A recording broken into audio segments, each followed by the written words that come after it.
अगले 2 घंटों में देवराज चौहान ने कस्बे की एक एक जगह देख ली थी।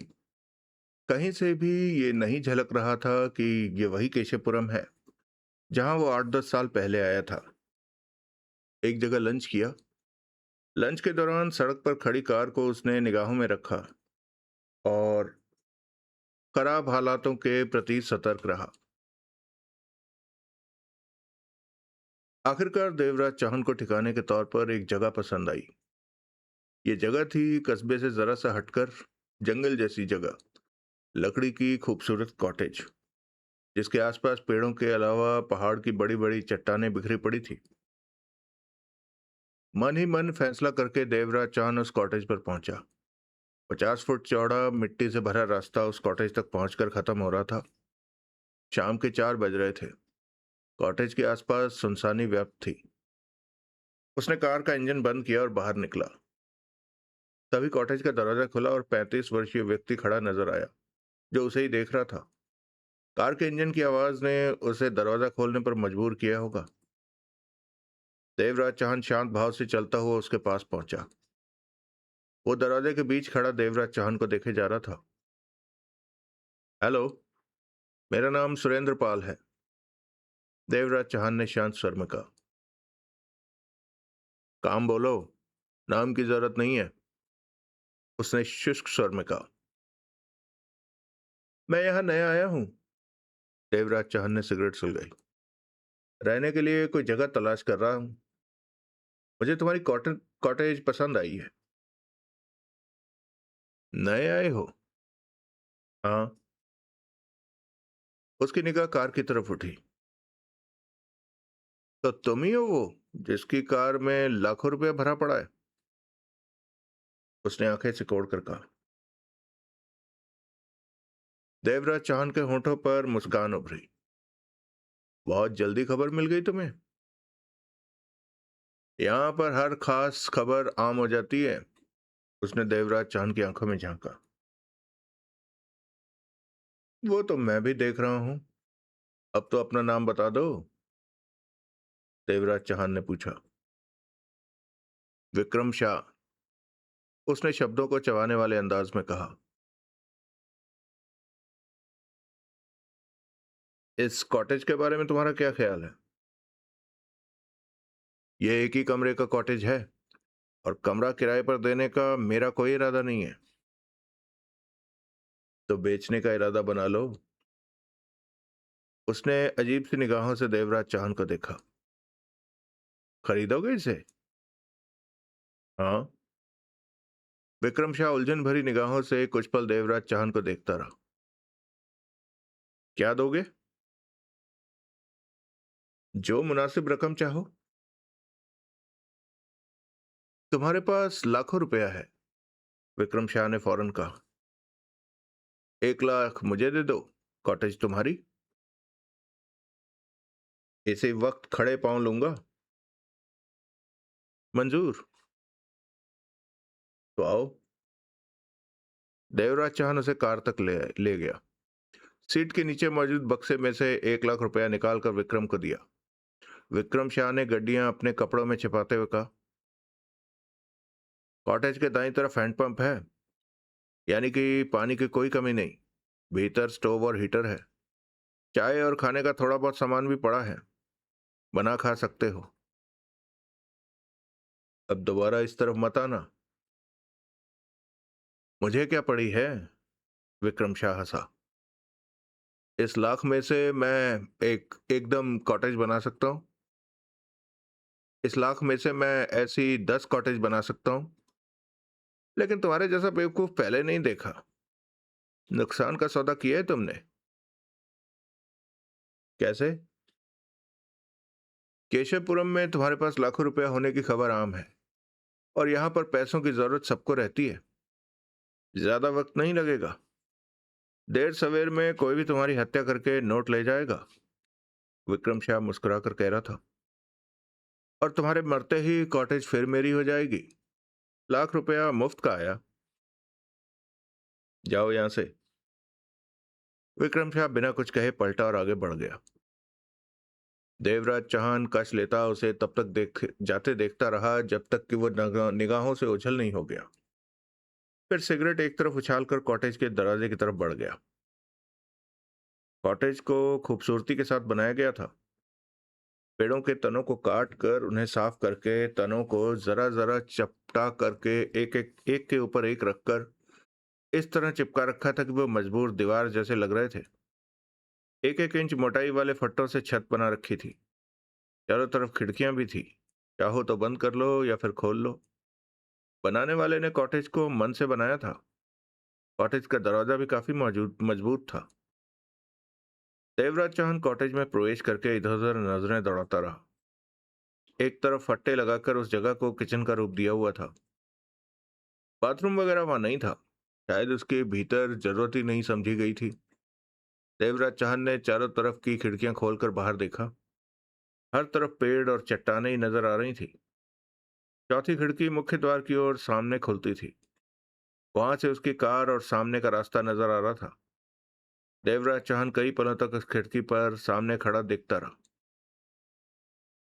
फिर सामने वाली खिड़की के अलावा बाकी सब खिड़कियां बंद की और बाहर निकलकर कार की तरफ बढ़ गया।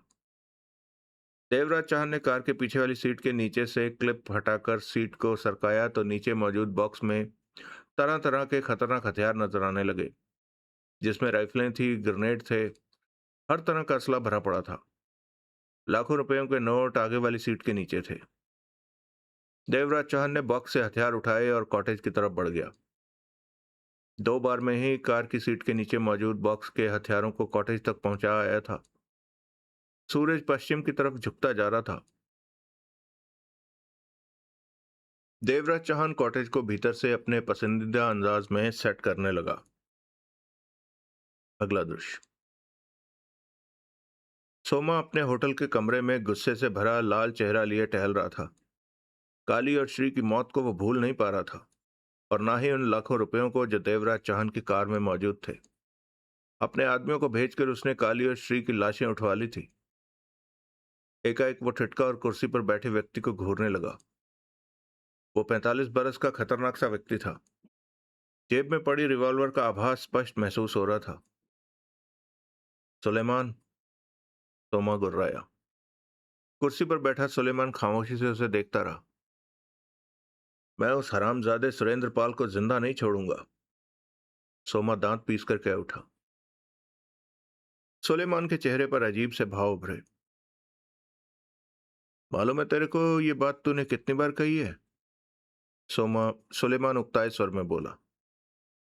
सोमा ने खा जाने वाली निगाहों से सुलेमान को देखा। इस तरह तो उसका कुछ नहीं बिगाड़ सकता। कुछ कर, यहां से निकल। वो जहां भी है, गर्दन काट साले की। कुछ करेगा तो फल मिलेगा, सुलेमान ने उखड़े स्वर में कहा। मालूम कर, मालूम कर सुलेमान कि वो हरामजादा इस वक्त कहाँ है। केशवपुरम में कहीं तो रुका होगा, किसी होटल में या फिर किसी घर में। नहीं, होटल ही में होगा। सारे आदमी लगा दे काम पर। ये बात तो तू घंटा भर पहले भी कह सकता था। खामखा वक्त बर्बाद किया। अभी भी वक्त हमारे हाथ में है। जा, तो उस कुत्ते के बारे में मालूम कर। सुलेमान उठने ही वाला था कि तभी दरवाजा खुला और एक व्यक्ति ने भीतर प्रवेश किया। क्या है? खा जाने वाले स्वर में गुर्राया सोमा उसे देखते ही बोला। विक्रम शाह, वो जो आबादी से बाहर कॉटेज बनाकर रहता है, जिसकी बेवी कोई उठाकर ले गया था। आज तक पता नहीं चला। साले ढूंढने की भी कोशिश नहीं की उसने। दफा करो उससे। वो मिलना, मैं इस वक्त किसी से मिलना नहीं चाहता, सोमा ने तीखे स्वर में कहा। वो व्यक्ति एक पल खामोश रहा, फिर बोला। विक्रम शाह कहता है कि वो तुमसे कोई खास बात करना चाहता है। वो जाने को तैयार नहीं है। सोमा कुछ कहने को हुआ कि सुलेमान बोला। सुन लो वो क्या कहना चाहता है। एक का गुस्सा दूसरे पर क्यों उतारता है। कहने के साथ ही सुलेमान ने उस व्यक्ति से कहा, जा भेज उसे। वो व्यक्ति चला गया। सुलेमान, सोमा ने दांत भींच कर कहा। उस हरामजादे सुरेंद्र पाल का पता कर। जब तक वो जिंदा रहेगा मुझे चैन नहीं मिलेगा। उस वक्त वो कार की ओट में था, नहीं तो मेरी गोली का निशाना बन गया होता। लेकिन अब वो नहीं बचेगा। मैं उसे इस तरह कुत्ते की मौत मारूंगा कि कुत्ते भी मरने से सोचकर डरेंगे। तुम तभी दरवाजा खोलकर विक्रम शाह ने भीतर प्रवेश किया। दोनों की निगाहें उस तरफ उठी। सोमा का धधकता चेहरा देखकर विक्रम शाह पल भर के लिए हिचकिचाया। सब ठीक तो है? विक्रम शाह के होठों से निकला। सोमा गुस्से में है आज? जो कहने आया है वो कहे और भाग जा। सोमा गुर्राया। काली और श्री की मौत का मुझे अफसोस है। वो तुम्हारे पुराने साथी थे। खबर मिली तो अफसोस करने आ गया। सुना है तुम अपने साथियों की मौत का बदला नहीं ले रहे उससे। कौन कुत्ता कहता है? सोमा दहाड़ उठा। मैं उसकी मैं यही पूछना चाहता था कि उस सुरेंद्र पाल के बारे में तुम्हारे क्या विचार हैं? विक्रम शाह कह उठा। सोमा ने उसे घूरा।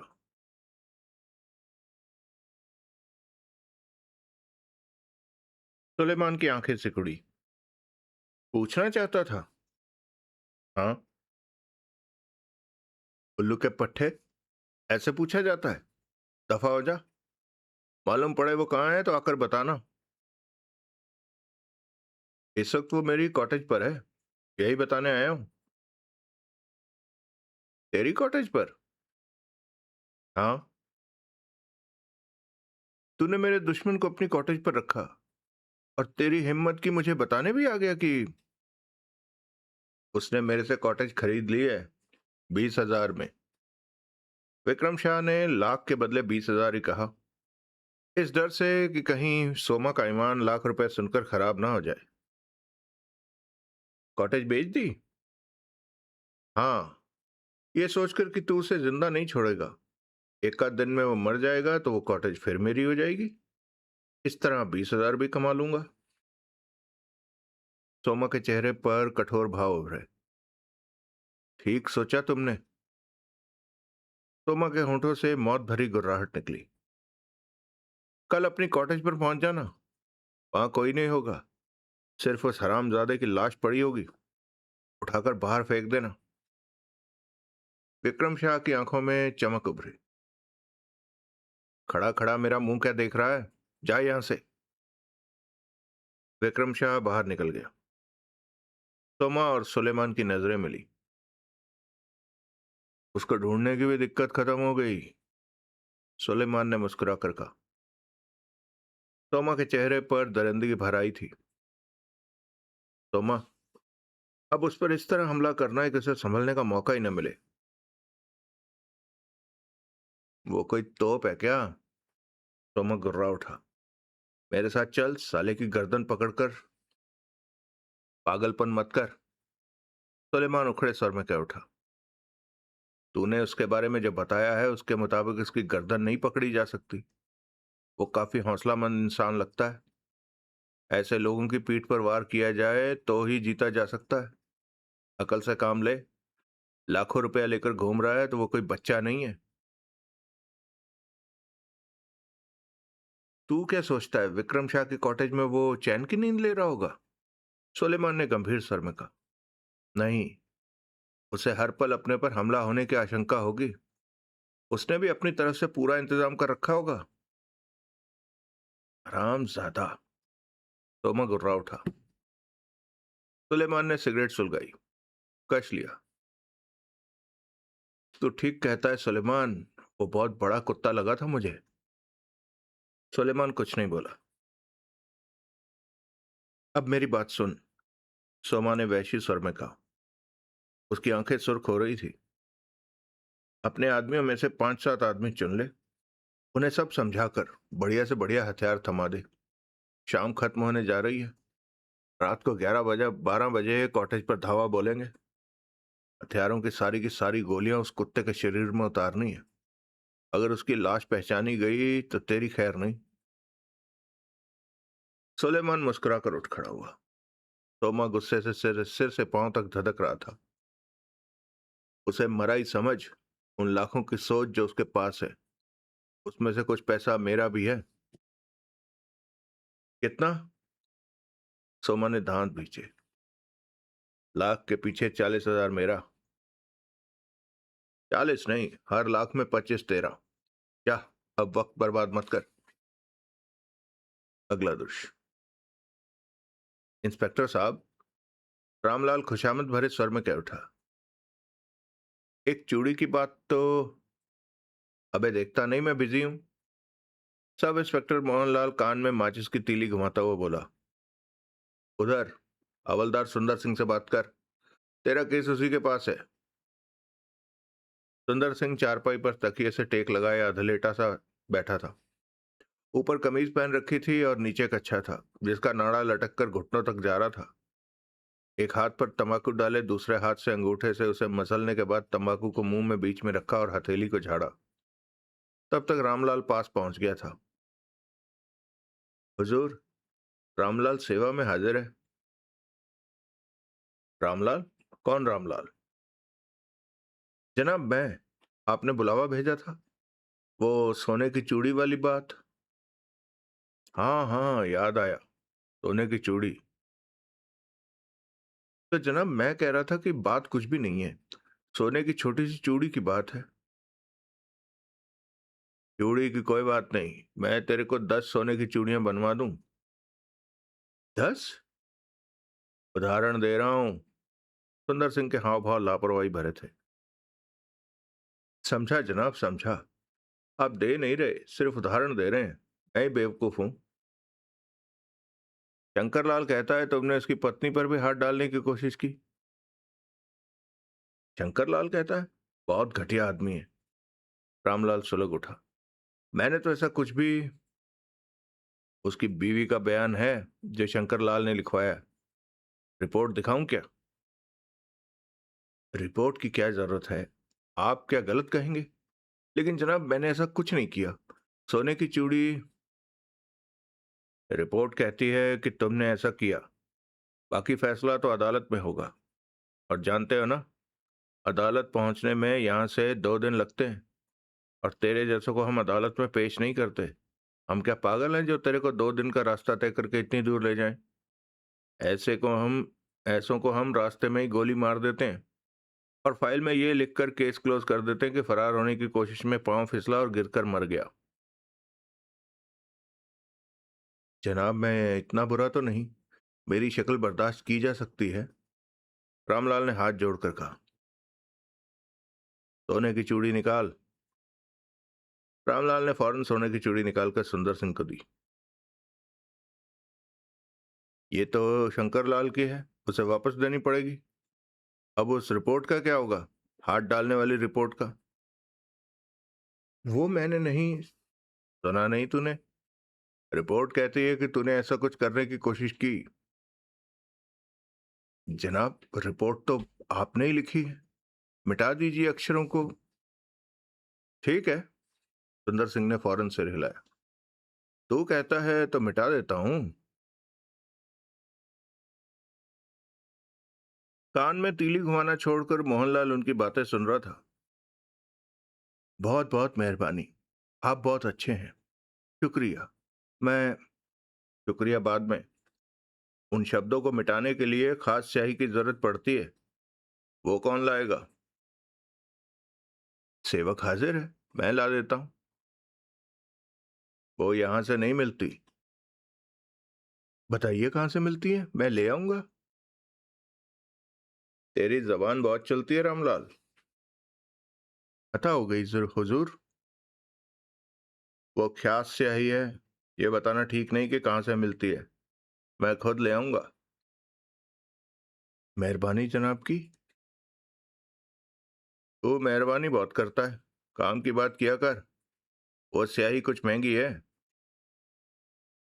ज्यादा महंगी है? ज्यादा तो नहीं, कुछ महंगी है। और ये बिल तेरे को देना होगा। दिए बिना कोई रास्ता भी तो नहीं। कितने की आती है? तेरी जेब में कितने हैं? जेब में? रामलाल का मुंह लटक गया।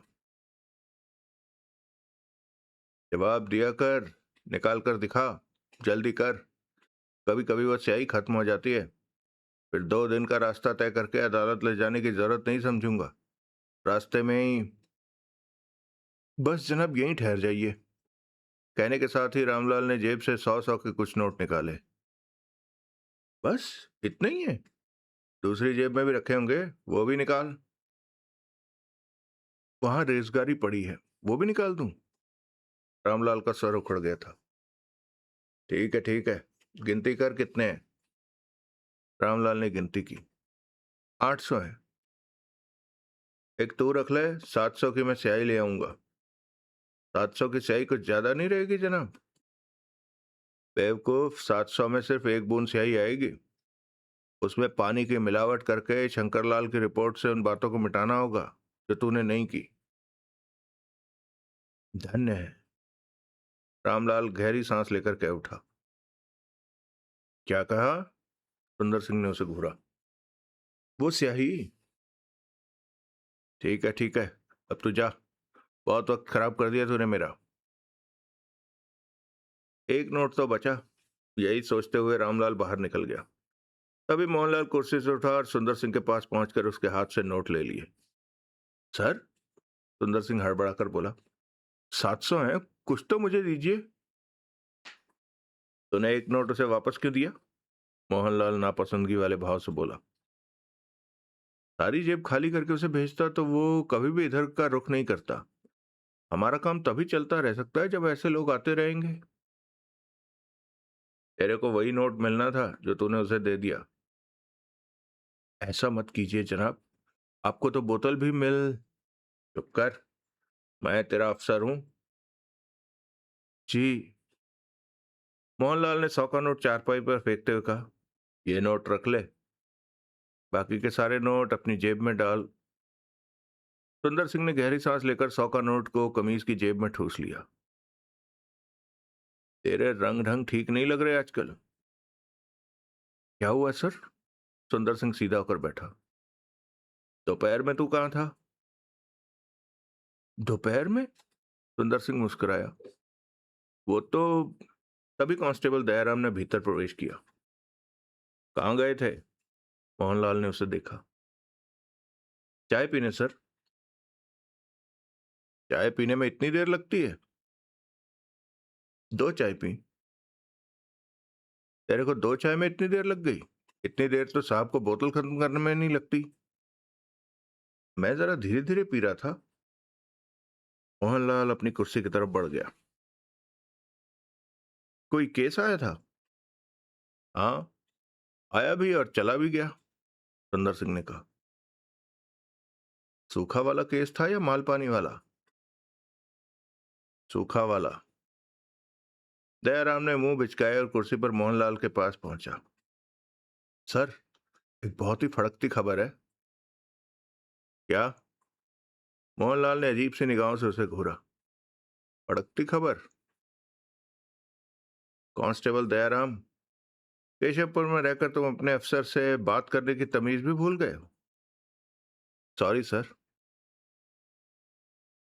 फड़कती खबर को हम लोगों के बीच खास खबर कहा जाता है।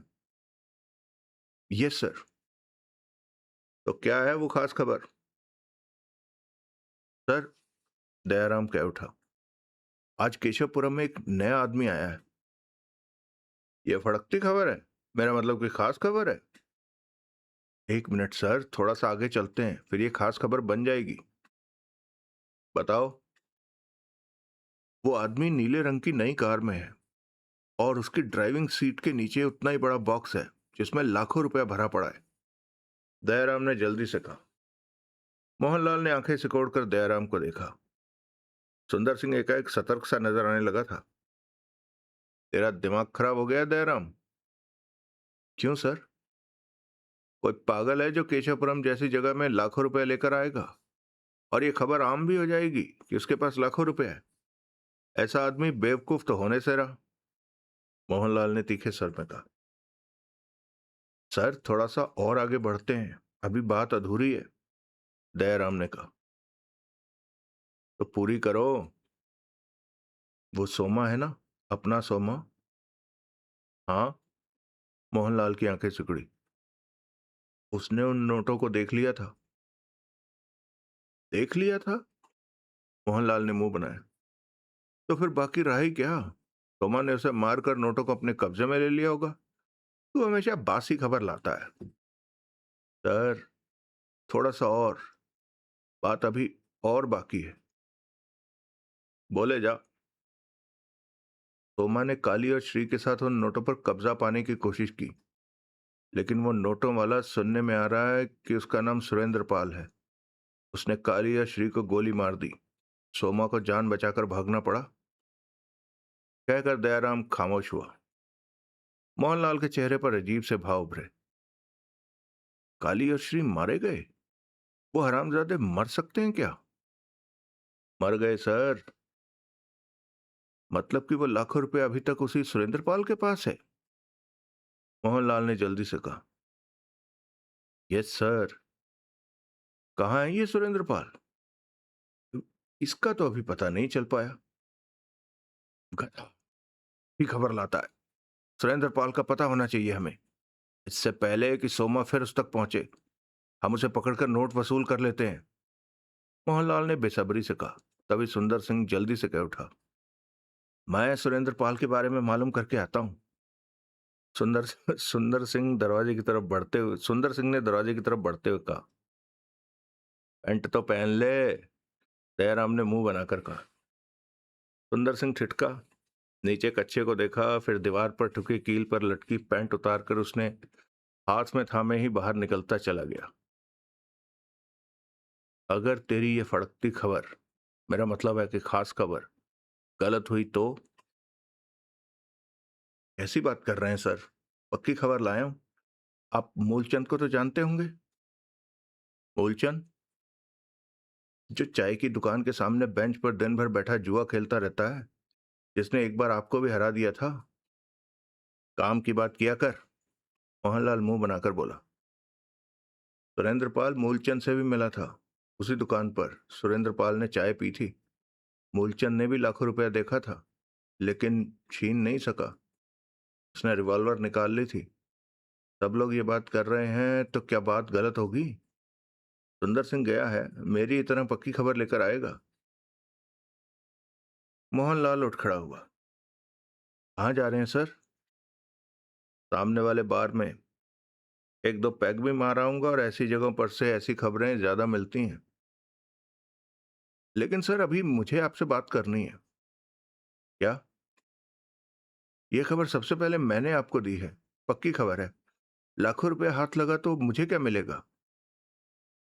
बाद में बात करना, पहले मैं बाहर हुआ हूं। कमीज दूं सर, या ऐसे ही? दे दे। नीचे तो पजामा ही ठीक रहेगा।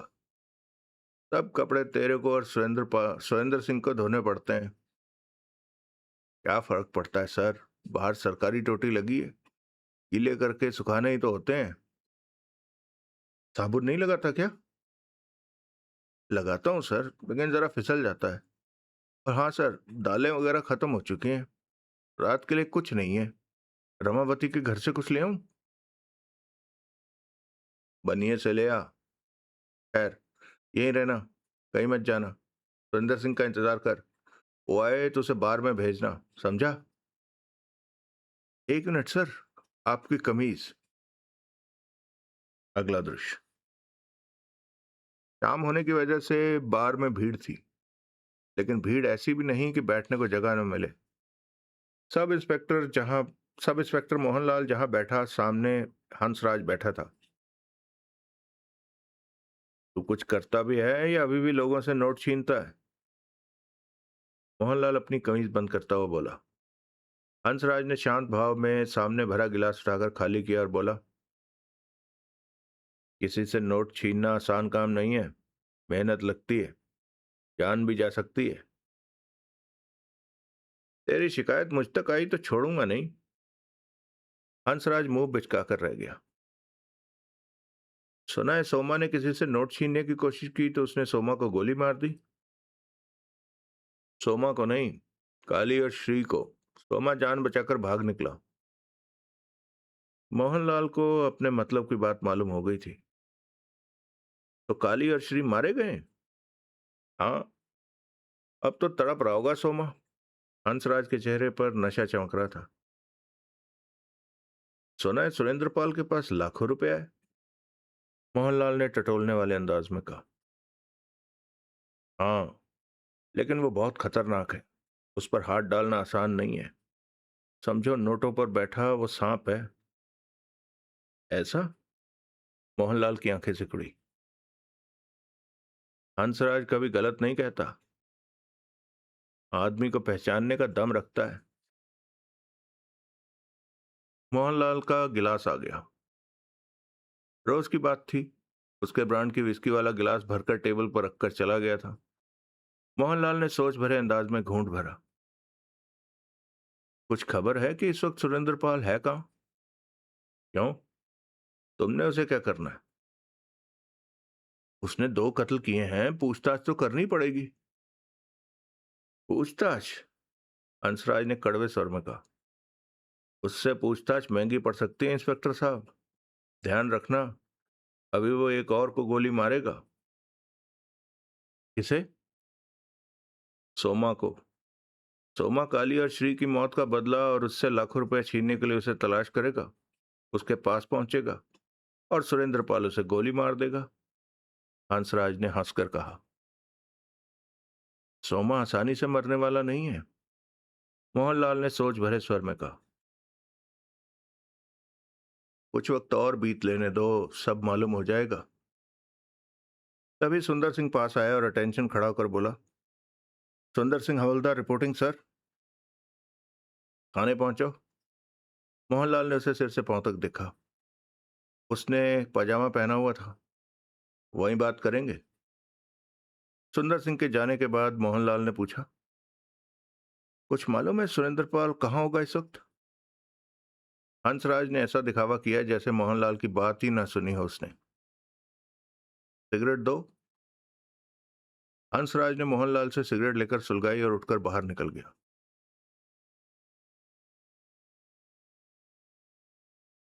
कांस्टेबल सुंदर सिंह, क्या खबर है? वापस पहुंचकर मोहनलाल कुर्सी पर बैठता हुआ बोला। वो सर, दयाराम की बात सही है। मैं भी मालूम कर चुका हूं। ये पता लगाया कि सुरेंद्र पाल कहाँ है? नहीं सर, ये मालूम नहीं हो सका। तो फिर क्या फायदा? हमें सुरेंद्र पाल का पता ठिकाना तुरंत मालूम करना है। हमसे पहले सोमा उस तक पहुंच गया तो ठीक नहीं होगा। समझे क्या? समझ गया सर, मालूम करने की कोशिश करता हूं। कहने के साथ ही सुंदर सिंह बाहर निकल गया। दयाराम चारपाई पर बैठा था। दयाराम। Yes sir. मेरे साथ चलो, सोमा से मिलकर आते हैं। सोमा से? हाँ, उसे टटोलना जरूरी है। काली और श्री की मौत के बाद वो चुप नहीं बैठेगा। लेकिन सर, उससे मिलकर कोई फायदा नहीं होगा। उसे सुरेंद्र पाल के बारे में कुछ मालूम भी हुआ तो वो बताने से रहा। उस पर छिपकर नजर रखनी हो तो मैं रखूं? उस पर नजर रखने का भी कोई फायदा नहीं होगा। चलो, उससे बात करते हैं। मोहनलाल ने सोच भरे स्वर में कहा। अगला दृश्य। रात के 10 बज रहे थे। सोमा की बेचैनी तेजी से बढ़ रही थी, परंतु वक्त अपनी धीमी रफ्तार से बढ़ रहा था। तभी सुलेमान ने भीतर प्रवेश किया। उसे देखते ही फटने के अंदाज में सोमा कह उठा। कहाँ था 2 घंटों से? सुलेमान ने बैठते हुए सोमा की हालत पर गौर किया। तेरी हालत ठीक नहीं है सोमा। जब गुस्सा सिर पर सवार हो तो किसी से मुकाबला नहीं किया जा सकता।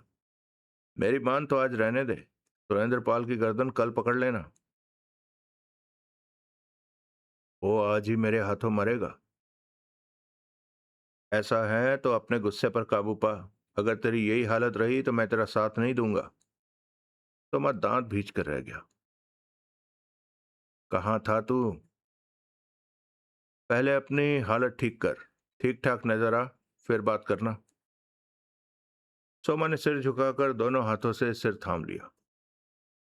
सुलेमान ने सिगरेट सुलगाकर कश लिया। मिनट भर इसी तरह खामोशी में बीत गया। फिर एकाएक सोमा उठा और बाहर निकल गया। कुछ देर बाद वो वापस आया तो उसकी हालत सुधरी नजर आ रही थी। मुंह धोया हुआ था, बाल भी ठीक कर लिए थे। अपनी बिगड़ी हालत पर भी वो काबू पा चुका था। अब तू बंदा लग रहा है। सुलेमान के होंठों पर मुस्कान उभरी। बैठ। काली और श्री की मौत ने काली और श्री की मौत और मेरी हार ने मेरा दिमाग खराब कर रखा है सुलेमान। तू गलत सोचता है सोमा। इस तरह किसी की हार नहीं होती। उसका निशाना ठीक बैठा। काली और श्री मारे गए। तेरा निशाना चूक गया। कोई बात नहीं, अब की बार निशाना लग जाएगा। अगर गुस्सा तेरे सिर पर सवार रहा तो इस बार भी तेरा निशाना चूक जाएगा। सोमा ने सुलेमान को देखा, फिर सिर हिलाकर कुर्सी पर जा बैठा। रात के लिए मैं सारे इंतजाम कर रहा था। क्या किया? सबसे पहले तो जाकर देखा कि विक्रम शाह का कहना ठीक भी है या गलत कह गया। तू वहां उस कॉटेज पर गया था? सोमा की आंखें सिकुड़ी। हाँ, विक्रम शाह का दोस्त बनकर गया, सुलेमान ने गंभीर स्वर में कहा। वो सुरेंद्र पाल सतर्क रहने वाला व्यक्ति है। जरा सा दरवाजा खुला तो मेरी छाती पर आ लगी। जरा सा दरवाजा खुला तो गन मेरी छाती पर आ लगी। उसके बाद पूरा दरवाजा खुला। उसका चेहरा बता रहा था कि अगर उससे मुकाबला करने की कोशिश की तो वो सबको भून देगा। मैंने उसे कहा कि मैं विक्रम शाह का दोस्त हूँ, उससे मिलना चाहता हूँ। तो उसने बताया कि कॉटेज उसने खरीद लिया और फिर कभी मैं उस तरफ ना आऊं। सोमा के चेहरे पर खतरनाक भाव उभरे। ऐसा बोला वो? हाँ। आज रात साले का इंतजाम हो जाएगा, सोमा कड़वे स्वर में कह उठा। उसके बाद वापस आकर मैंने ऐसे 4 आदमियों का इंतजाम किया जो मरना मारना जानते हैं। 6,000 उन 6 को देने को कहा है। 6,000? हमने अपनी जेब से कहाँ देने हैं? वहां से लाखों रुपया मिलेगा, उसमें से दे देंगे। सुलेमान मुस्कुराया। उनको समझा दिया है कि काम अधूरा रहा तो उनकी खोपड़ियां तोड़ दूंगा। सोमा के चेहरे पर सोच के भाव थे। वो कार जिसकी सीट के नीचे लाखों रुपया है कॉटेज के ही बाहर खड़ी है। तुम्हारा क्या ख्याल है, वो रुपया कार में ही होगा या उसे निकालकर भीतर ले गया होगा? सुलेमान ने उसे देखा। समझदार होगा तो रुपया कार में ही रखा होगा। क्यों? वो जानता है कि वो कैसी जगह पर है। ऐसे में कुछ भी हो सकता है। कभी भी उसे जान बचाकर भागना पड़ सकता है। अगर रुपया कॉटेज में होगा तो उसे छोड़कर भागना पड़ेगा। सोमा ने होंठ सिकोड़ कर कहा। यह भी ठीक है। सुलेमान ने सिर हिलाया। कॉटेज को घेरने के बाद सबसे पहले हम ये देखेंगे कि रुपया कार की सीट के नीचे है या फिर वो कॉटेज में ले गया है। तभी से तभी तेजी से एक आदमी ने भीतर प्रवेश किया और बोला, इंस्पेक्टर आया है। इंस्पेक्टर? सोमा के होंठों से तीखा स्वर निकला। हरामी है साला, सुरेंद्र पाल के मामले में टो लेने आया होगा।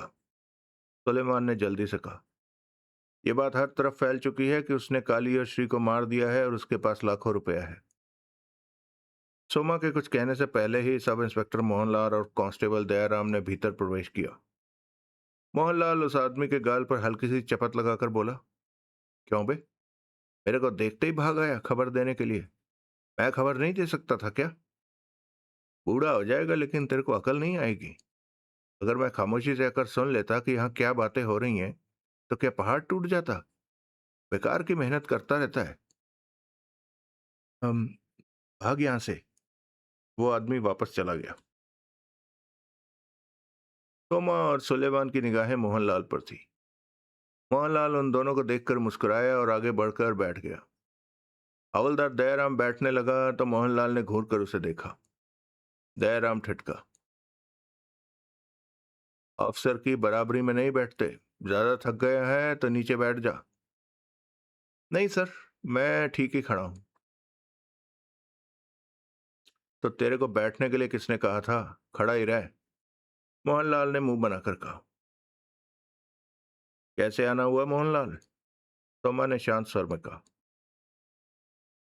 इंस्पेक्टर कहाँ कर, इतनी बार कहा है तेरे को। इंस्पेक्टर तो दूसरों के लिए होगा, अपना तो यार है। सुलेमान मुस्कुराकर बोला। 6 महीने पहले की बात याद है? पूरे 50,000 तेरे को दिए थे। 50,000? दयाराम के होठों से निकला। मेरे को तो खबर नहीं लगी। आप? मोहनलाल ने उसे घूरा। दयाराम ने तुरंत अपना मुंह बंद कर लिया। अकल की औलाद, मोहनलाल ने तीखे स्वर में सुलेमान से कहा। तेरे को इतनी भी अकल नहीं कि बच्चों के सामने ऐसी बातें नहीं करते, नहीं तो बच्चे नई साइकिल लेने की जिद करने लगते हैं। मुझे तुम्हारे बच्चों की आदत का पता नहीं था, सुलेमान मुंह बनाकर बोला। कैसे आना हुआ? उसने पूछा। काली और श्री की मौत का अफसोस करने आया हूं। मोहनलाल ने गहरी सांस ली। सुनकर मुझे तो विश्वास ही नहीं हुआ कि किसी ने उन्हें गोली मार दी है। सुना है तू भी पास ही था। सोमा के होंठ भिज गए। लोग तो कह रहे हैं कि सोमा को जान बचाकर भागना पड़ा। बकवास करते हैं साले। सोमा का चेहरा सख्त हो गया। सुलेमान ने बेचैनी से पहलू बदला। मोहनलाल, कोई और बात कर। सोमा की तबीयत ठीक नहीं है, अभी दवा ली है। ऐसे में तबीयत ठीक भी कैसे हो सकती है? नए आदमी ने सोमा को इतनी बड़ी चोट दे दी। लोग तो बकवास करते ही रहते हैं, लेकिन उनका मुंह भी तो बंद होना चाहिए। मोहनलाल ने आग लगाने वाले ढंग से कहा। क्या नाम है इसका? सुरेंद्र पाल? सुलेमान ने कहा। सुरेंद्र पाल। तो सुरेंद्र पाल नाम है इसका।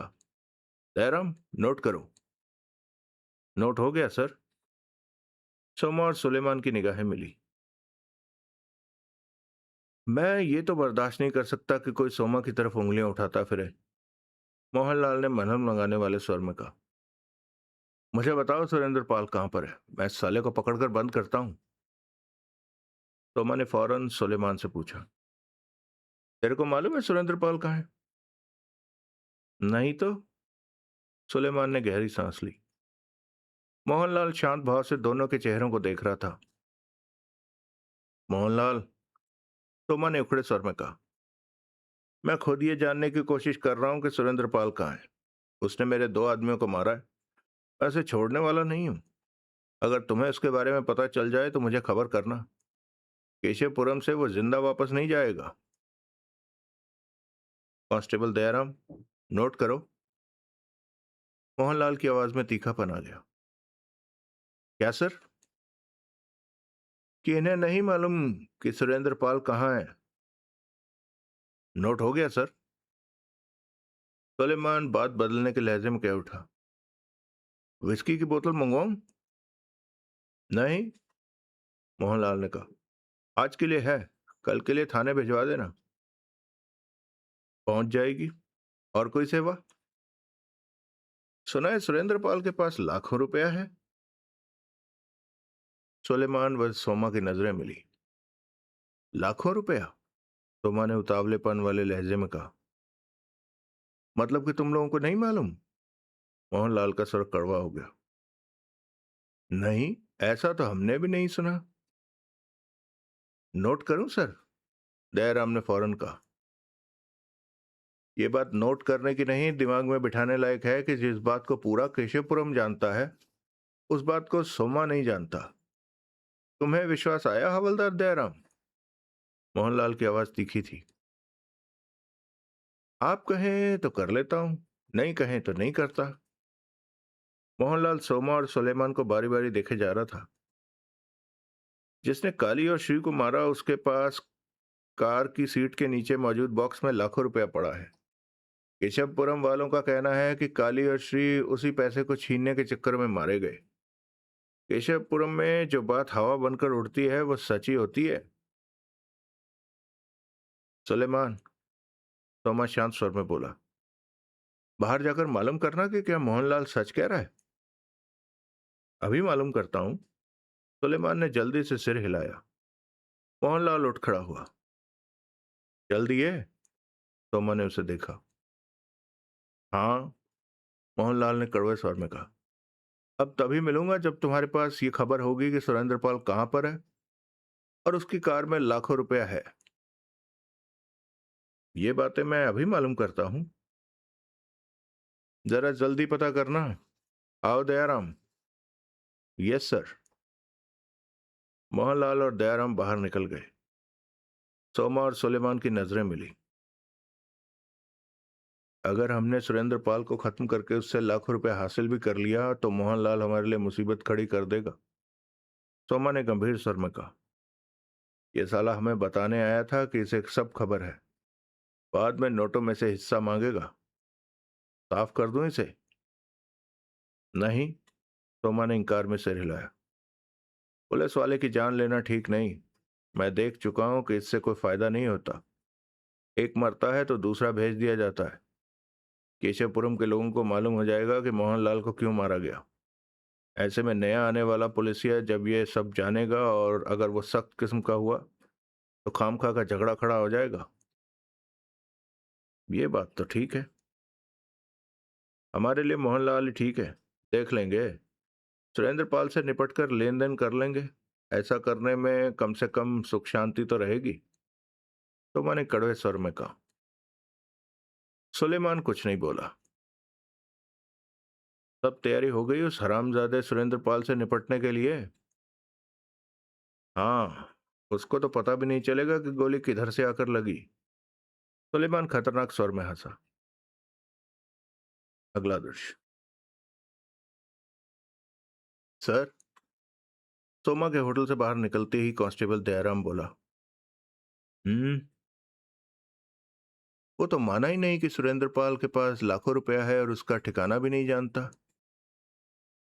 मैं उसे मनवाने नहीं गया था, मोहनलाल कड़वे स्वर में बोला। क्या मतलब? मैं उसे बताने गया था कि मुझे सब कुछ मालूम है, और बता आया। मैं अभी भी नहीं समझा। बेवकूफ, ये तो तय है कि सोमा किसी भी हालत में सुरेंद्र पाल को नहीं छोड़ेगा। ठीक कहा। यह भी पक्की बात है कि लोग सुरेंद्र पाल को मारकर उससे दौलत छीन लेंगे। हाँ। अगर मैं इनके यहाँ हाजिरी ना लगाता तो बाद में इन्होंने कहना है कि कौन सुरेंद्र पाल, कौन सा लाखों रुपया। अब ये हरामी ये सब तो नहीं कह सकेंगे। ठीक कहा आपने। तुम क्या समझते हो दयाराम कि इनको सुरेंद्र पाल का पता नहीं? मोहनलाल मुस्कुराया। तो क्या पता है? क्या पागलों जैसी बात कर रहे हो? सुरेंद्र पाल का ठौर ठिकाना इन्हें पूरी तरह से पता है। आज रात उसको ये लोग साफ भी कर देंगे। क्या ऐसा हो सकता है कि कोई सोमा को झटका दे जाए और उसे ये भी ना मालूम हो कि केशवपुरम में उसका दुश्मन कहाँ छिपा पड़ा है? ये तो मैंने सोचा भी नहीं था। आज रात बीत लेने दो, सुबह तक सुरेंद्र पाल का लाखों रुपया सोमा के पास होगा, मोहनलाल ने हंसकर कहा। 10 बजे तक सोमा ना आए तो मेरी तरफ से उसे बुलावा दे आना। अपने हिस्से के नोट गिनने के लिए कह आना।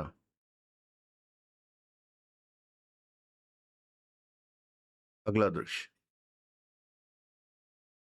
केशवपुरम में रात के 8 बजे ही सन्नाटा सा छाने लगा था, और अब तो 12 से ऊपर का वक्त हो रहा था। सन्नाटे और खामोशी की चादर ने केशवपुरम को अपने में ढांप रखा था। शायद ही सड़क पर कोई आता जाता नजर आता हो। बंद दुकानों के बाहर शायद ही कोई बल्ब रोशन था। आकाश साफ था। तारे तीव्रता से चमक रहे थे। चंद्रमा पूरा निकला हुआ था, जिसकी वजह से अंधेरे में भी सब कुछ स्पष्ट नजर आ रहा था। चंद्रमा की तेज रोशनी में पेड़ों की छाया स्याह काली लग रही थी। चंद्रमा की ऐसी रोशनी कभी कभार ही देखने को मिलती थी। सबसे अलग थलग बनी वो कॉटेज चंद्रमा की रोशनी में चमक रही थी। उसका जर्रा जर्रा नजर आ रहा था। मध्यम सी चलने वाली हवा ने वातावरण को और भी अच्छा बना दिया था। वो 6 थे। एक सोमा, दूसरा सुलेमान और 4 अन्य। सबकी आंखें भेड़ियों की तरह नजर आ रही थी। सबके हाथों में राइफलें थी। ऐसी राइफलें कि उनका एक बार दबाया गया ट्रिगर इंसान के शरीर की धज्जियां उड़ा सकता था। सबके सब अभी कॉटेज से दूर थे और उनकी खूंखार निगाहें कॉटेज पर थी। वो भीतर नींद ले रहा होगा, सोमा ने कहा। ऐसा लगता नहीं, सुलेमान ने शब्दों को चबाकर कहा। तुम्हें बताया तो था कि दिन में उससे मिला था। वो सतर्क रहने वाला इंसान लग रहा था, एकदम चालाक। तुम उसकी तारीफ कर रहे हो? सोमा ने उसे घूरा। नहीं, बल्कि तुम्हें सतर्क कर रहा हूं कि वो उन लोगों में से नहीं है जो धोखे में रहकर मारे जाते हैं। तुम्हारा मतलब वो हमारे आने का इंतजार कर रहा होगा? सोमा ने कड़वे स्वर में कहा। इंतजार नहीं कर रहा होगा तो कम से कम टांगें फैलाकर सोया भी नहीं होगा। सुलेमान की निगाह कॉटेज पर थी। उसे इस बात की आशंका अवश्य होगी कि कभी भी उसे घेरा जा सकता है। देख लेंगे साले को, सोमा गुर्राया। तो दो को कॉटेज के पीछे की तरफ, दो को दाईं तरफ भेज। समझा देना हरामियों को कि हमारा निशाना वो है जो कॉटेज के भीतर है। उसे खत्म करना है। समझा दिया है। भेज इनको। तू बाईं तरफ से मोर्चा संभालना, मैं सामने की तरफ से। लेकिन उससे पहले कॉटेज के बाहर खड़ी कार को चेक कर लें कि उसमें नोट हैं या साला उन्हें अपने साथ भीतर ले गया है। सुलेमान ने अपने आदमियों को समझाकर भेज दिया कि कब उन्हें हरकत में आना है। दो कॉटेज के गिर्द चक्कर काटते हुए पीछे चले गए और दो बाईं तरफ। सुलेमान, तोमा की निगाहें कॉटेज पर थी। हम्म। कॉटेज में लाइट बंद है। लाइट बंद खुली का फेर छोड़। सुलेमान की आवाज सख्त सी हुई। राइफल संभाल और चल कार के पास चलें, पहले नोट देखें। दोनों राइफलें संभाले चीते किसी सतर्कता भरे खामोश कदमों से आगे बढ़ने लगे। उनकी पैनी निगाह कॉटेज पर भी थी और आसपास भी। हर तरह के खतरे से निपटने के लिए वो पूरी तरह तैयार थे। वो कार के पास पहुंचे। सब ठीक रहा। कोई मुसीबत, कोई खतरा ना आया और ना ही ऐसा कोई एहसास हुआ। कार का दरवाजा खोलूं? सुलेमान ने फुसफुसाते हुए पूछा। हाँ, लेकिन धीमे से, आवाज ज्यादा ना गूंजे। तोमा की निगाहें हर तरफ घूम रही थी। सुलेमान ने एक हाथ से कार का दरवाजा खोला। आवाज कम ही हुई। वो बॉक्स कहाँ है? सीट के नीचे। तोमा ने पहले जैसे स्वर में कहा।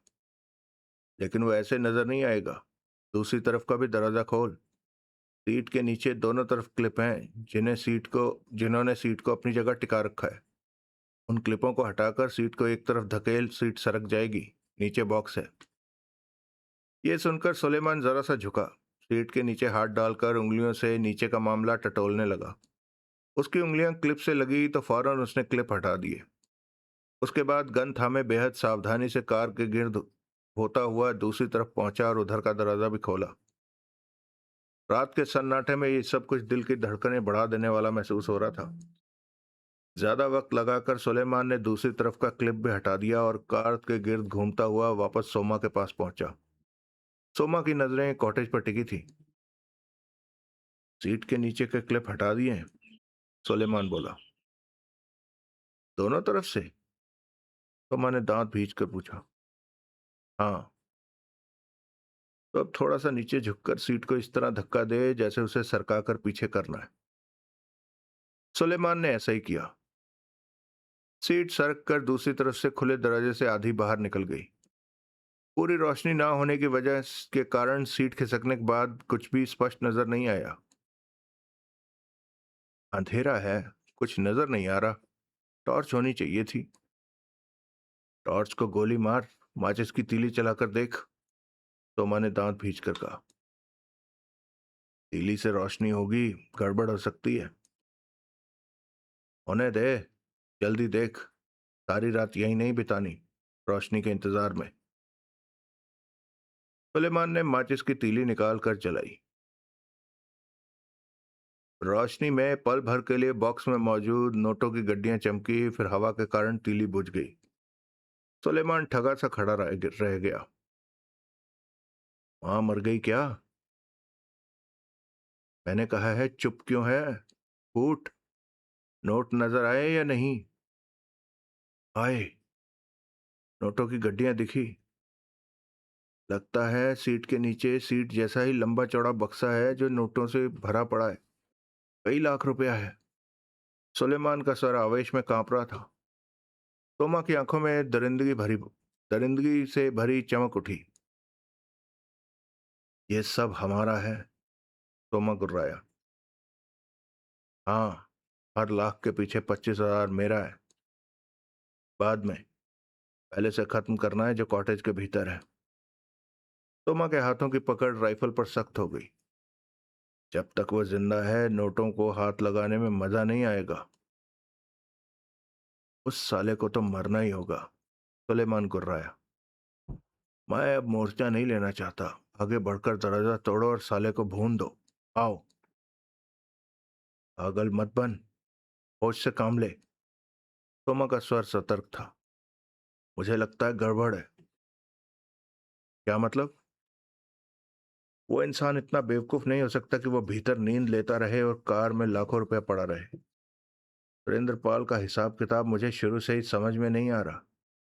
लाखों की दौलत के प्रति कोई इतना लापरवाह नहीं हो सकता। सोमा एक एक शब्द चबा करके उठा। सीधे सीधे उस पर धावा बोलने में भारी खतरा हो सकता है। तुम बाई तरफ संभालो, मैं कार के पीछे से ही यहां से संभालता हूं। उसे धीरे धीरे कॉटेज से बाहर निकालना है। उसकी स्थिति तो हमें मालूम हो। ठीक है, मैं बाई तरफ जा रहा हूं। कहने के साथ ही सुलेमान कॉटेज के बाई तरफ जाने के लिए दबे पांव तेजी से आगे बढ़ता चला गया। राइफल थामे सोमा की निगाह सिर्फ कॉटेज पर थी। मोर्चा बांधा जा चुका था। योजना के मुताबिक सोमा ने निशाना बांधा और कॉटेज के दरवाजे का निशाना लेकर 2-3 बार ट्रिगर दबाया। तेज धमाके हुए। गोलियां कॉटेज के दरवाजे पर लगी। उसके बाद शांति छा गई। सोमा को पूरा विश्वास था कि दरवाजे पर हमला हुआ पाकर सुरेंद्र पाल कॉटेज की दाईं या बाईं या फिर पीछे वाली खिड़की से बाहर निकलने की कोशिश करेगा, जहां पर उसका निशाना लेने के लिए पहले से ही आदमी मौजूद थे। जवाब में कोई हरकत न होती पाकर सोमा चीखा। सुरेंद्र पाल, कॉटेज को हमने चारों तरफ से घेर रखा है। अब तुम बच नहीं सकते। अपने आप को हमारे हवाले कर दो। सोमा की आवाज रात के अंधेरे में गरज उठी, लेकिन कोई जवाब नहीं आया। हम तुम्हारी जान के दुश्मन नहीं है, सोमा ने पुनः चीख कर कहा। हमारी तुम्हारी कोई दुश्मनी नहीं। हम सिर्फ वो लाखों की दौलत चाहते हैं जो तुम्हारे पास है। वो हमें दे दो और हमारे दोस्त बन जाओ। कोई जवाब नहीं आया। इस तरह चुप रहने से कोई फायदा नहीं। हम दौलत लिए बिना नहीं जाने वाले। जल्दी से फैसला कर लो कि हमारी बात मंजूर है या नहीं। है तो दरवाजा खोलकर कॉटेज से बाहर आ जाओ। तुम्हें कुछ नहीं होगा। हम दोस्तों की तरह पेश आएंगे। 2 मिनट में बाहर नहीं निकले तो यही समझा जाएगा कि तुम हमसे मुकाबला करना चाहते हो, और हम बहुत आदमी हैं। तुम हमारा मुकाबला नहीं कर सकोगे। सिर्फ 2 मिनट का वक्त है तुम्हारे पास। तोमास सुलेमान और उनके चारों साथी दरवाजा खुलने का इंतजार करने लगे। देवराज चौहान शुरू से ही इन सबकी हरकतें देख रहा था। उन सबका निशाना कॉटेज था, लेकिन देवराज चौहान कॉटेज से 100 गज दूर एक पेड़ पर चढ़ा खुद को छिपाए इन सबको देख रहा था। इनकी अधिकतर बातें उसके कानों में पड़ रही थी। शांत निगाह से उसने कार की सीट सरकाते और उन लोगों को बॉक्स में मौजूद नोटों को देखते देखा। फिर उसके बाद सुलेमान को पोजीशन लेते देखा था। उनका मोर्चा देवराज चौहान के सामने खुली मुट्ठी की तरह था। सोमा के चेतावनी भरे शब्द उसके कानों में पड़े।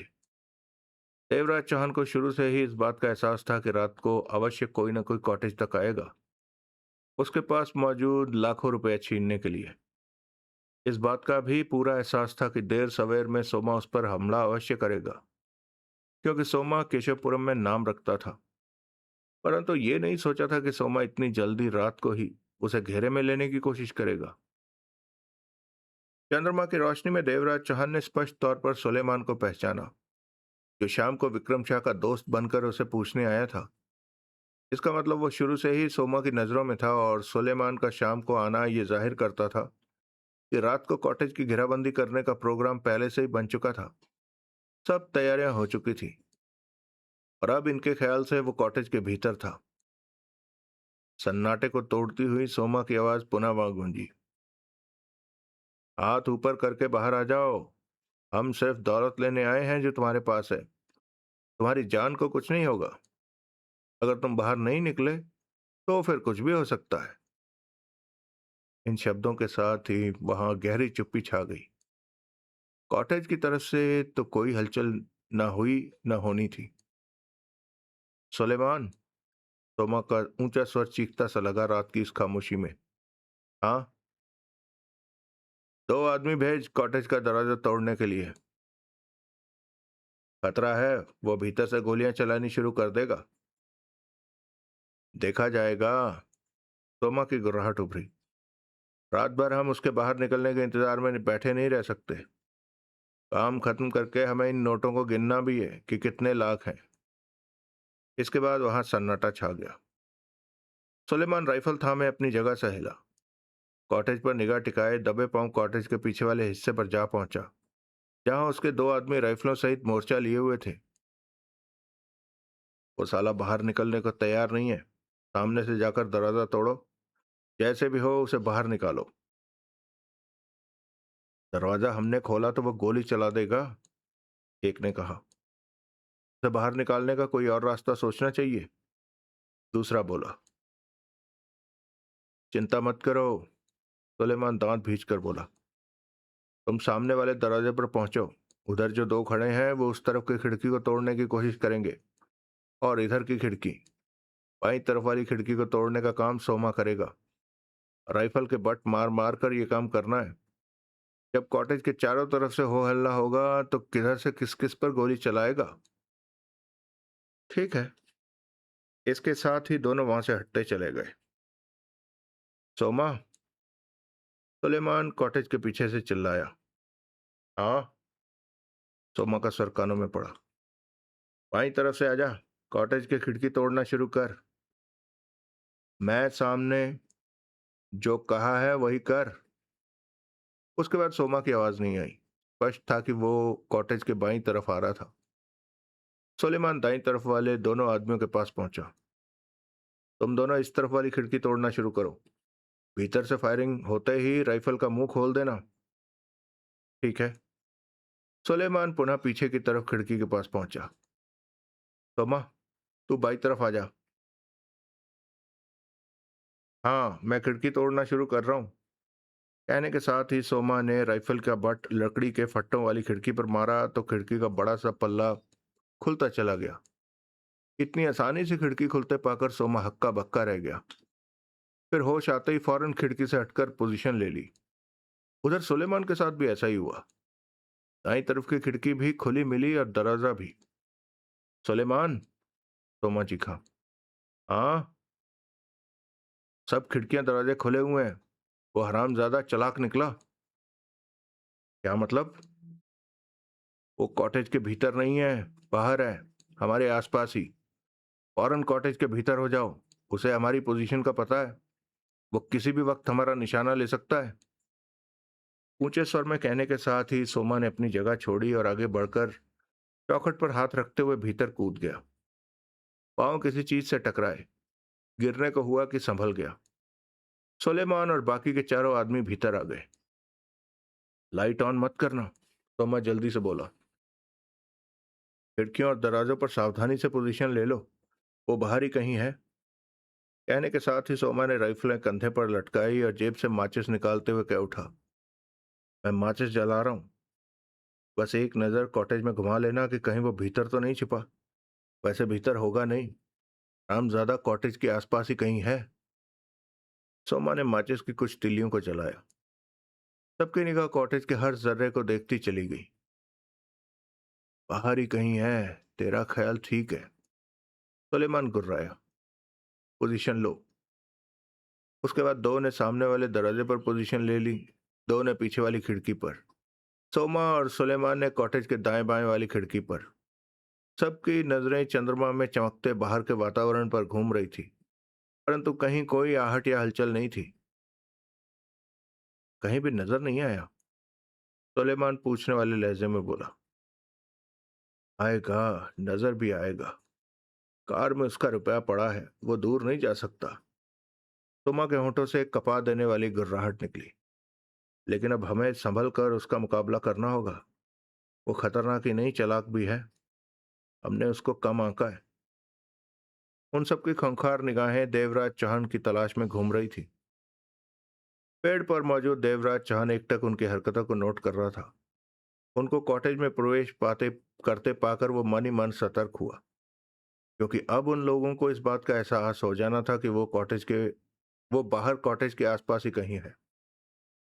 कॉटेज में उनके प्रवेश करने के बाद वहां कई पलों तक गहरा सन्नाटा छा गया। धीरे धीरे देवराज चौहान को एहसास हुआ कि वो लोग कॉटेज की खिड़कियों और दरवाजों पर पोजीशन लिए हुए हैं, क्योंकि कभी कभार उनकी राइफल या सिर चंद्रमा की रोशनी में चमक उठता था। स्पष्ट था कि वो लोग उसे कॉटेज के बाहर तलाश कर रहे हैं। देवराज चौहान अपनी जगह पर ही रहा। वो जानता था कि अब इनका अगला कदम कॉटेज से बाहर निकलकर कार की तरफ होगा। यहाँ पड़ा लाखों रुपया वो देख चुके हैं। आधा घंटा, 1 घंटा, 1.5 घंटा बीत गया। सुलेमान, तोमा गुर्रा उठा। हम्म, वो हरामजादा हमें नचा रहा है। मुझे भी ऐसा लग रहा है। सुलेमान का स्वर खतरनाक था। वो साला अकेला है और हम 6, फिर भी हम उसका कुछ नहीं कर पा रहे। इसमें कोई शक नहीं कि वो सहनशीलता वाला है। मौत के खेल के लिए वो शांति से इंतजार कर रहा है। 2 नंबर वाली दुनिया में ऐसे लोग ज्यादा देर तक जिंदा रहते हैं। सुलेमान ने दांत भींच कर कहा। तू उसकी तारीफ? नहीं, मैं सोच रहा हूं कि क्या किया जाए। अभी तो रात का अंधेरा है। दिन की रोशनी फैल गई तो ये कॉटेज हमारे लिए चूहेदानी बनकर रह जाएगी। वो हम लोगों को आसानी से चुन चुन कर शूट कर देगा। अब यहां रहकर उसका इंतजार करना ठीक नहीं है। सुलेमान ने कहा। तेरा मतलब कि निकल चले? तोमा गुर्राया। अब यहां से निकल चलना ही ठीक है। जितनी देर होती जाएगी उसकी पोजीशन मजबूत होती जाएगी और हमारी कमजोर। इन हालातों में दिन की रोशनी का हो जाना हमारे लिए घातक सिद्ध हो सकता है, क्योंकि हम नहीं जानते कि वो किस स्थिति में कहां पर मौजूद है, और वो हमारी पोजीशन को अच्छी तरह देख समझ रहा है। लेकिन मैं उसे खत्म करना कर देंगे। केशवपुरम से वो निकल नहीं सकता। सुलेमान दांत भींच कर बोला। वापस पहुंचकर सुरेंद्र पाल को खत्म करने की कोई नई योजना बनाएंगे। हर बार वो हमें चकमा नहीं दे सकेगा। बाहर कार में लाखों रुपया पड़ा है। इस फेर में हमें इस फेरे में हमें इस पर ही सब्र करना होगा। दिन में आकर रगड़ेंगे साले को। तो मैं होंठ भींच कर रह गया। रुपया निकालने का हमारे पास वक्त नहीं है। वो कार ही ले चलनी होगी। सुलेमान ने कहा। दिमाग खराब तो नहीं हो गया तेरा? वो अब हम में से किसी को भी कार तक नहीं पहुंचने देगा। तो मैं दांत पीस कर कह उठा। अब तो वो इसी ताक में होगा कि हम कार की तरफ बढ़े और वो गोली चलाएं। ऐसा हुआ तो उसकी पोजीशन का पता चल जाएगा और हम उसे शूट। उल्लू के पट्टे, तो मैं गुर्राया। ये बात की बात है। सवाल तो ये पैदा होता है कि उसकी चलाई गोली खाएगा कौन? तेरे में ज्यादा दम है तो तू चल आगे। मैं तेरे को कवर करूंगा। सुलेमान दांत भींच कर रह गया। सोमा ठीक कह रहा था। कई क्षणों तक वहां खामोशी रही। सुलेमान अपने एक आदमी के पास पहुंचा। मैंने तेरे को 6,000 देने इस काम के। 6 के 10 ले लेना। 6 के 10 लेना चाहता है? सुलेमान ने कहा। तेरा मतलब है कि मैं उस कार तक जाऊं? मौका लगे तो कार ले उड़ूं? वो दांत फाड़ कर हंसा। हाँ, ऐसी दौलत का मैं क्या करूंगा जिसके इस्तेमाल के लिए मैं जिंदा ना रहूं? 20 ले लेना। लाख भी नहीं, उसने स्पष्ट कहा। आंखें खुली होने पर मौत के कुएं में छलांग नहीं लगाई जाती। सुलेमान ने अन्य तीनों पर भी ये कोशिश आजमाई, लेकिन कोई फायदा नहीं। बाहर कार की तरफ जाने को कोई तैयार नहीं था। आखिरकार सोमा ने वैशी स्वर में खामोशी तोड़ी। ऐसे बात नहीं बनेगी। तो कोई भी अपनी जान गंवाने के लिए इस तरह बाहर नहीं जाएगा। सोमा पूर्णतः स्वर में कह उठा। अब इस समस्या का हल यही है कि हम सब एक साथ यहां से निकलकर कार की तरफ चलेंगे। सब? सुलेमान के होठों से निकला। मैं, तुम, सभी। हाँ, दौलत हासिल करनी है तो जान खतरे में डालनी ही पड़ेगी। कॉटेज में छाए अंधेरे में सुलेमान सोमा को देखते हुए सिर हिलाकर रह गया। ठीक है, किसी को बाहर चलने में एतराज है? सोमा ने दांत भींचकर पूछा। जब वो दोनों बाहर जाने को तैयार थे तो उन चारों को क्या एतराज था। अकेले में जाने का डर था, परंतु सबके साथ होने पर उनके हौसले बढ़ गए थे। आओ, सोमा ने कहा और राइफल थामे खतरनाक अंदाज में खुले दरवाजे की तरफ बढ़ा। एक एक करके सब बाहर आ गए। उनकी सतर्क कठोर निगाह अपने शिकार की तलाश में हर तरफ घूम रही थी, परंतु चांदनी में कोई नजर नहीं आया। वही रात का सन्नाटा मौजूद था। कार की तरफ बढ़ो, सोमा गुर्राहट भरे स्वर में कह उठा। 3 कार की आगे वाली सीट पर बैठेंगे, 3 पीछे, और कार ले चलेंगे। अगर उस हरामजादे ने कोई हरकत करने की कोशिश की तो राइफलों के मुंह खोल देना। सब तेजी से कार की तरफ बढ़े। रात की खामोशी और चंद्रमा की रोशनी में उनकी हरकतें अजीब सी लग रही थी। वो कार तक नहीं पहुंच सके। अभी कुछ कदम दूर ही थे कि फायर की तेज आवाज हुई और एक की छाती में गोली जा धंसी। वो चीख कर नीचे गिरा और तड़पने लगा। पोजीशन ले लो, उस हरामजादे ने हमें निशाने पर ले रखा है। सुलेमान चीखा और फिर देखते ही देखते वो सब कुछ फासले पर मौजूद पेड़ों और बड़ी बड़ी चट्टानों की ओट में होते चले गए। वहां पैना सन्नाटा छा गया। उसने गोली कहां से चलाई? सोमा ने सुलेमान से फुसफुसाकर पूछा। उस तरफ, उधर नजर आ रहे पेड़ों की तरफ से। मतलब कि वो वहां है, किसी पेड़ के ऊपर भी हो सकता है। सोमा गुर्राया।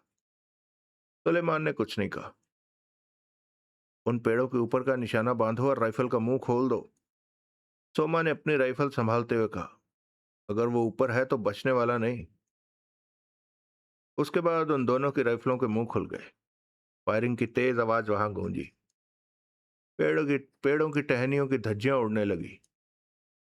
लेकिन देवराज चौहान वहां कहाँ था? वो तो फायर करने के पश्चात ही छलांग लगाकर पेड़ से नीचे आया और अपनी दिशा बदलता चला गया था। कोई फायदा नहीं, सुलेमान फायरिंग रोकता हुआ बोला। अगर वो पेड़ पर होता तो अब तक लाश बनकर नीचे गिर चुका होता। शायद उसने अपनी पोजीशन बदल ली है। सोमा भी फायरिंग रोक चुका था। तभी पीछे से फायर हुआ और चंद कदमों पर मौजूद उनके आदमी की पीठ में गोली झंसी। उसके शरीर को तीव्र झटका लगा और वो नीचे लुढ़कता चला गया। वो चीख भी ना सका था। शायद गोली उसके शरीर के नाजुक हिस्से में फंसी थी। वो मर चुका था। वो कमीना पीछे है, साले ने बड़ी फुर्ती दिखाई। सुलेमान राइफल सहित पलटता हुआ बोला। लेकिन एक और फायर हुआ जो उन्हीं पेड़ों की तरफ से हुआ था। सोमा की आंखें सिकुड़ी। सुलेमान ठगा सा रह गया। समझा, सोमा दांत भींच कर बोला। वो अकेला नहीं है, सुलेमान वैशी स्वर में कह उठा। रामजादे के साथी भी हैं, तभी तो फैल रहा था, वरना अकेला इंसान इतनी दिलेरी नहीं दिखा सकता। उन लोगों ने हमें घेर लिया है। एक उधर है, दूसरा पीछे, और भी होंगे। हम में से 2 मारे जा चुके हैं। सोमा चीखने वाले अंदाज में कह उठा। हमने उसे बहुत कम आंका था और ये भी नहीं सोचा कि उसके साथी हो सकते हैं। सुलेमान, हमें इनके घेरे से निकलना है, लेकिन हमें यह नहीं मालूम कि उनका घेराव किस तरफ है। हमारे पास इतना वक्त नहीं कि घेराव को पहचानने में वक्त गंवाएं। सोमा सख्त स्वर में कह उठा।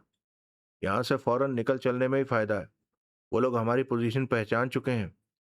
उन्होंने इकट्ठे फायरिंग खोल दी तो हमारे शरीर में धंसी गोलियों की गिनती भी नहीं की जा सकेगी। गोली आगे और पीछे से आई है। अपने दोनों आदमियों को कह दो कि हमें उस तरफ को भागेंगे और गोलियां चलाते जाएंगे। नोट छोड़कर जाने का मन नहीं कर, उल्लू के पट्टे निकल, नोट कहीं नहीं जाते। उसके बाद उन चारों की दौड़ शुरू हुई। गोलियां चलाते वो भाग निकले, परंतु उन पर कोई फायर नहीं हुआ। लेकिन उनके द्वारा चलाई गई गोलियों की आवाज दूर दूर तक सुनाई देती गई। देवराज चौहान को इस बात का एहसास हो चुका था कि वो सब भाग चुके हैं। वो ये भी जानता था कि उनके निकल जाने का असल कारण उनके पीछे से होने वाला फायर था, जिस पर उन्होंने यही सोचा कि वो घिर गए हैं।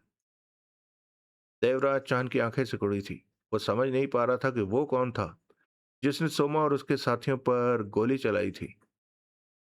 यूं देवराज चौहान की नजरें किसी की तलाश में घूमती रहीं। फिर वो नजर आया। पेड़ों के झुरमुट और चट्टानों के बीच में से गुजरता हुआ बाहर आ रहा था। चंद्रमा की रोशनी वहां स्पष्ट तौर पर नहीं पहुंच पा रही थी, इसलिए वो पहचान में नहीं आ रहा था। आखिरकार वो खुले में पहुंचा और ठिठक कर इधर उधर देखने लगा। देवराज चौहान के होंठ सिकुड़ गए।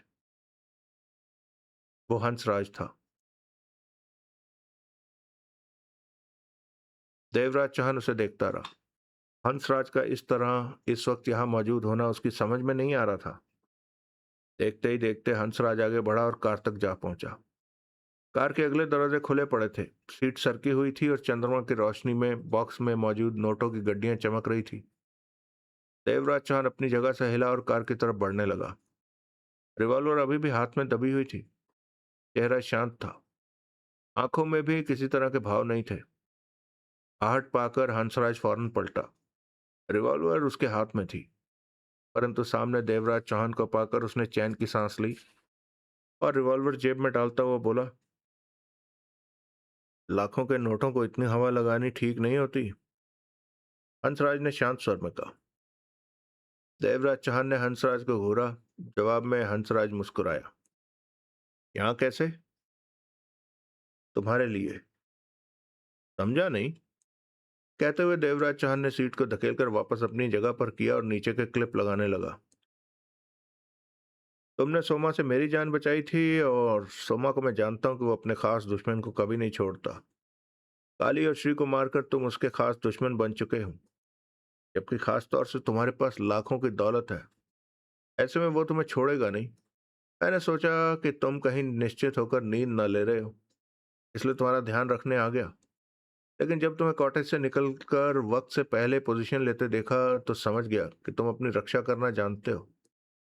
फिर भी मैं आसपास ही मौजूद रहा, क्योंकि मैं जानता था कि सोमा आज रात तुम्हें छोड़ेगा नहीं। हुआ भी ऐसा ही। तो तुम मुझे बचाने आ गए थे? कुछ भी समझो। एक को तुमने मारा, एक को मैंने मारा है। उनके भागने की वजह मेरे द्वारा किया गया फायर ही है, क्योंकि पीछे से गोली चलते ही उन्हें लगा कि वो घिर गए हैं।